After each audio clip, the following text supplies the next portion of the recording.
దాదాపు 3 ఏళ్లుగా 2.5 సంవత్సరాలుగా మరి శంకరన్న లోపలుండి ఈ మధ్య బెయిల్ మీద వచ్చారు. మరి ఈ రకంగా ఒక హియర్సే ఎవిడెన్స్ను బేస్ చేసుకొని గూగుల్ టేక్అవుట్ అంటారు. అది కూడా మీకు చెప్పాలా, నిన్న ప్రెస్ మీట్లో నేను చూసిన, నేను సహజంగా చూడను వీళ్ళ ప్రెస్ మీట్లు, నిన్నెందుకో చూసిన. గూగుల్ టేక్అవుట్ గురించి మాట్లాడినారు. గూగుల్ మ్యాప్స్ గూగుల్ టేక్అవుట్ రెండు ఒకటే అని చెప్పే ప్రయత్నం చేసింది. పొరపాటున కూడా ఒకటి కాదు. గూగుల్ మ్యాప్స్లో మనం ఒక లొకేషన్కి పెడితే లొకేషన్కి స్పష్టంగా తీసుకొని పోతుంది Google map. Google takeout is not accurate location కాదు. గూగుల్ టేక్అవుట్ యొక్క యాక్యురసీని గూగులే సర్టిఫై చేయట్లేదు. 20 మీటర్ల నుంచి 1000 మీటర్ల వరకు దాని యొక్క కరెక్షన్ ఫ్యాక్టర్ ఉంటుంది, నెంబర్ 1. నెంబర్ 2, నువ్వు ఫోన్లో వైఫై వాడితే ఒక మాదిరి యాక్యురసీ ఉంటుంది, ఫోన్లో మొబైల్ డేటా వాడితే ఒక మాదిరి యాక్యురసీ ఉంటుంది. సో ఈ మాదిరి దాని యాక్యురసీ అనేది ఇంట్లో ఉంటే ఒక మాదిరి యాక్యురేట్ ఉంటుంది, ఇంటి బయట ఉంటే ఒక మాదిరి యాక్యురేట్ ఉంటుంది. సో గూగుల్ టేక్అవుట్ నువ్వు ఈరోజు ఎక్కడున్నావు అనేది 3 ఏళ్ల తర్వాత నువ్వు తీసింది అది, and it can be fabricated also. So ఆ రకమైనటువంటి లోపభూయిష్టమైన గూగుల్ టేక్అవుట్ని అడ్డం పెట్టుకొని, ఒకటి దస్తగిరి హియర్సే ఎవిడెన్స్ అండి. దస్తగిరితో స్వయంగా అవినాష్ రెడ్డో, భాస్కర్ రెడ్డో, శంకర్ రెడ్డి మాట్లాడని చెప్పాడు. నాకు ఎర్రగంగిరెడ్డి చెప్పాడు, పెద్దోళ్ళు వెనకలు ఉన్నారు మనకు డబ్బులు ఇస్తారని చెప్పి. Erra Gangi Reddy, that is hearsay evidence. ఆడా ఈడా ఇన్నది అది, అదొక హియర్సే ఎవిడెన్స్. రెండోది గూగుల్ టేక్అవుట్, ఇందాక నేను చెప్పింది. ఈ గూగుల్ టేక్అవుట్ ఆధారంగా అంటే ఇప్పుడు మా కాంపౌండ్లో ఉన్నాడన్న వ్యక్తి పులివెందుల ఆర్టీసీ బస్ స్టాండ్ దగ్గరే ఉండొచ్చు, 1000 మీటర్ల కరెక్షన్ ఫ్యాక్టర్ అంటే. So and note this point, it can be fabricated also. So అటువంటి, and 1 year back first IO ఉన్నప్పుడు ఇదే గూగుల్ టేక్అవుట్ సునీల్ యాదవ్ ఫోన్లో నుంచి చేసినారు, 2 years బ్యాక్. ఆ రోజు ఏం లోపం కనిపించలేదు వీళ్ళకు. రామ్ సింగ్ సునీత కాంబినేషన్ కలిసినాకనే ఎందుకు లోపం కనిపిస్తూ ఉంది? రామ్ సింగ్ సునీతక్క కాంబినేషన్ కలిసినాకనే ఎందుకు లోపం కనిపిస్తూ ఉంది అంటే గూగుల్ టేక్అవుట్ను ఫ్యాబ్రికేట్ చేసినారా? పోనీ ఇది కూడా ఇంకొక ఉదాహరణ చెప్తా మీకు. ఇందాక 4-5 ఉదాహరణలు చెప్పా, ఇంకో ఉదాహరణ చెప్తా. గూగుల్ టేక్అవుట్ గురించి వాళ్ళు కోర్టులో కౌంటర్ వేస్తారు, వాళ్ళు కోర్టులో అఫిడవిట్ వేశారు. నేను కూడా గూగుల్ టేక్అవుట్ గురించి స్పష్టంగా వాళ్ళు బాగా నమ్మే వాళ్ళ అప్రూవర్ దస్తగిరి స్టేట్మెంట్కు ఈ గూగుల్ టేక్అవుట్కు వ్యత్యాసం ఉంది. వాళ్ళు ఏమంటారు, 2:30-3 వరకు ఈ తతంగం అంతా జరిగింది ఆ ఇంట్లో అని చెప్తారు. మధ్యలో 1:50కి మా ఇంటికి వచ్చినట్టు చెప్తారు. అంటే వాళ్ళ ఓన్ అప్రూవర్ స్టేట్మెంటే వీళ్ళ గూగుల్ టేక్అవుట్ థియరీని డిస్ప్యూట్ చేస్తూ ఉంది. సో ఈ అంశం మేము కోర్టులో నేను కౌంటర్ అఫిడవిట్ వేసినప్పుడు వెంటనే మళ్ళీ దానికి ఏం చెప్పారు తెలుసా? మీ అందరూ చూసి ఉంటారు. దానికి కౌంటర్ మళ్ళీ సిబిఐ ఏమని వేసింది తెలుసా? లేదు మాది పొరపాటు, మేము కోర్టుకు సమర్పించింది. ఎందుకంటే వాళ్ళు పొరపాటును ఒప్పుకోలేదు అనుకోండి, వాళ్ళ అప్రూవర్ థియరీ దస్తగిరి చెప్పిందంతా అబద్ధమని ఒప్పుకోవాల్సి వస్తుంది పొరపాటును ఒప్పుకోకుంటే. దాన్ని వాళ్ళు ఎలా కవరప్ చేసుకున్నారంటే, కోర్టులో కౌంటర్ ఏమని వేశారంటే, లేదు మేము ఏదైతే సమయం మెన్షన్ చేసినామో కోర్టుకు వేసిన అఫిడవిట్లో అది Greenwich mean time, GMT Greenwich mean time, దానికి ఇండియన్ స్టాండర్డ్ టైం ఐఎస్టీ గన చూపాలంటే కన్నా ఒక 5:30 గంట యాడ్ చేయాలని చెప్పి వాళ్ళే కౌంటర్ వేసినారు కోర్టుకు. సిబిఐ కౌంటర్ వేసింది.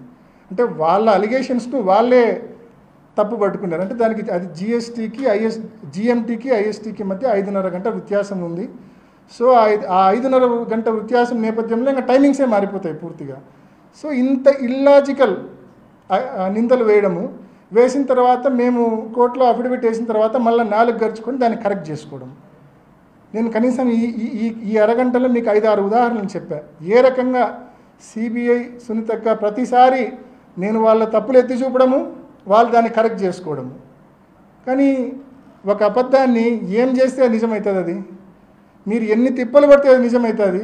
అది నిజమయ్యే సమస్య లేదు, ఎందుకంటే అది అబద్ధం కాబట్టి నాకు న్యాయ వ్యవస్థ మీద సంపూర్ణమైన విశ్వాసం ఉంది. వీళ్ళందరూ కుట్ర పన్ని చంద్రబాబు నాయుడు గారి కుట్రలో పావులుగా మారి, ఏబిఎన్ రాధాకృష్ణకు తొత్తులుగా మారి, వీళ్ళందరూ నన్ను ఎంత అటాక్ చేసినా కూడా నేనైతే ఏ తప్పు చేయలేదు, ఏ రోజు కుంగిపోను. అండ్ స్పష్టంగా చెప్తా ఉన్నా, నాకు న్యాయ వ్యవస్థ మీద సంపూర్ణమైన విశ్వాసం ఉంది. తప్పకుండా నిజం నిలకడ మీద తెలుస్తుంది. రాబోయే రోజుల్లో తప్పకుండా ఫ్యాక్ట్ అనేది బయటికి వస్తుంది. సిబిఐ చేసిన విచారణకు వాళ్ళు లెంపలేసుకొని మళ్ళీ రియల్ వర్షన్కు వెనక్కి పోవాల్సి వస్తుంది. ఆ రోజు తప్పకుండా వస్తుందని సంపూర్ణ విశ్వాసంతో నేను చెప్తా ఉన్నా. ఎనీ క్వశ్చన్స్నా? గూగుల్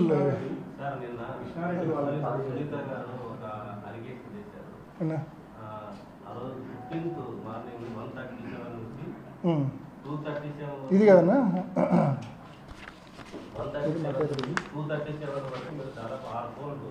చెప్తాను. లెట్ మీ ఆన్సర్ నా కరెక్ట్. మీరు అడిగిన క్వశ్చన్ కరెక్ట్. నేను ఆ ప్రెస్ మీట్లో ఇది కూడా అడిగింది, నేను మర్చిపోయిన ఆన్సర్ చేయడం. ఇదే కదా, దిస్ ఈజ్ ఇట్ కదా. అసలు ఇది ఏందో తెలుసా మీకు? This is my WhatsApp activity and Erragangireddy's WhatsApp activity. Nothing but WhatsApp activity. March 14 రాత్రి ఎందుకండి? నేను ఆ రోజు రాత్రి ఫస్ట్ జరిగింది చెప్తాను. నేను ఆ రోజు రాత్రి 10:30కో 11కో పండుకున్నా. పొద్దున్నే 5కి లేచిన. 6 గంటలు బాగా నిద్రపోయినా 5కి లేచిన. స్పష్టంగా చెప్తా ఉన్నా, ఎటువంటి డౌట్ లేకుండా మీ అందరికీ బల్ల గుద్ది చెప్తా ఉన్నా. నేను 6 గంటలు ఆ రోజు రాత్రి పండుకున్నా. అండ్ 5 o'clock 4:45కో 5కో రఫ్గా లేచింటాం. ఈ వాట్సాప్ యాక్టివిటీ అంటే ఏంది అని క్వశ్చన్ మీది, అంతే కదన్నా? ఈ వాట్సాప్ యాక్టివిటీ అంటే ఏంటంటేనా, ఇది దిస్ ఈజ్ నాట్ సిడిఆర్. ఇది నా నుంచి గంగిరెడ్డికి ఫోన్ పోవడమో, గంగిరెడ్డి నుంచి నాకు ఫోన్ రావడమో కాదు. ఇది నా నుంచి గంగిరెడ్డికి మెసేజ్ పోవడమో, గంగిరెడ్డి నుంచి నాకు మెసేజ్ రావడమో కాదు. ఇది this is nothing but WhatsApp activity. నేను ఒక ప్రజాప్రతినిధిగా నా ఫోన్లో ఎన్నో గ్రూప్స్ ఉంటాయి. ఎన్నో పొలిటికల్ వైఎస్ఆర్సీపీ పులివెందల అని, వైఎస్ఆర్సీపీ మైదుకూరు అని, వైఎస్ఆర్సీపీ కడప అని రకరకాలైన గ్రూపులు ఉంటాయి నా ఫోన్లో. సో ఆ గ్రూపులు ఉన్న నేపథ్యంలో సహజంగానే మనం రాత్రి ఫోన్ పక్కన పెట్టి పండుకుంటాం. మనం పండుకున్న టైంలో కూడా మన ఫోన్కు నెంబర్ ఆఫ్ మెసేజెస్ వస్తుంటాయి. మెసేజ్ వచ్చిన ప్రతిసారి వాట్సాప్ యాక్టివిటీ ఉన్నట్టు. సపోజ్ 1:37 8వ సెకండ్కు అవినాష్ రెడ్డి వాట్సాప్ యాక్టివ్గా ఉండిందంటే నేను మేల్కొని చదువుతానట్టు కాదు అర్థం. నేను నిద్ర మేల్కొని నైట్ డ్యూటీ చేసి చదువుతానట్టు కాదు అర్థం. దాని అర్థం ఆ టైంలో నా ఫోన్కి ఇన్కమింగ్ మెసేజ్ వచ్చిందని అర్థం. ఆల్ ఇన్కమింగ్ మెసేజెస్ వచ్చిన టైమింగ్స్ అంతే తప్ప ఆ టైంలో నేను మేల్కొని మెసేజ్లు చదువుతున్నానని పొరపాటున కూడా అర్థం కాదు. దీని మీద మీకు కొంచెం ఎక్స్ప్లెనేషన్ కూడా నేను ఇచ్చిన, ఒక నోట్ ఇస్తున్నా. అంటే this is nothing but WhatsApp activity. దీన్ని కూడా మసిపూసి దీన్ని ఏదో incoming call, out going call మాదిరి చిత్రీకరించే ప్రయత్నం జరిగింది. అంటే అవినాష్ రెడ్డి, ఎర్రగంగిరెడ్డి టైం స్టాంపులు మీరు తీసినారు కదా, వాట్సాప్ టైం స్టాంపులు. ఆ రోజు రాత్రి పులివెందుల్లో ఒక 50,000 మందికి మొబైల్ ఫోన్లు ఉన్నాయనుకుంటే, ఉదాహరణకి 50,000 మందికి మొబైల్ ఫోన్లు ఉన్నాయనుకుంటే పులివెందుల్లో కనీసము తక్కువలో తక్కువ ఒక 30,000 మందికి నైట్ టైం వాట్సాప్ యాక్టివిటీ ఇట్లా ఈ రకంగానే ఉండింటుంది. అంటే 30,000 మంది కుట్రదారులేనా? ఏంది అసలు? లాజిక్ ఉండాలి కదా. అంత ప్రీమియర్ ఇన్స్టిట్యూటు ఇంత నీచమైన అలిగేషన్స్, ఇంత బేస్లెస్ సెన్స్లెస్ అలిగేషన్స్ చేయడము, దాన్ని పట్టుకొని మా పీపీటీ పెట్టి మసిపూసే కార్యక్రమం. ఏంది అలిగేషన్స్? కొంచెం అర్థం, ఎవరితో అన్నా టెక్నికల్ ఎక్స్పర్ట్తో అన్నా మాట్లాడితే అర్థమవుతుంది. మనం పండుకున్నప్పుడు కూడా మనకు మెసేజ్లు వస్తే కన్నా బ్యాక్గ్రౌండ్లో వాట్సాప్ యాక్టివ్గా ఉన్నట్టు చూపిస్తుంది ఆ టైం స్టాంప్లో. దట్ ఇన్ ద సెన్స్ నేను మేల్కొని చదువుతానట్టు కానే కాదు అది అర్థం. And to be very clear, ఎవరితో అయినా వెరిఫై చేసుకోమని చెప్పండి. ఆ రోజు రాత్రి ఒక 6 hours నా ఫోన్ ఐడియల్గా ఉండింటుంది, నేను పండుకున్నా కాబట్టి. అండ్ పొరపాటున కూడా అవుట్ గోయింగ్ మెసేజ్ పోయిండే ఛాన్సే లేదు. కారణం ఏంటంటే ఓన్లీ ఇన్కమింగ్ మెసేజెస్ను ఎవరు నిలవరించలేరు.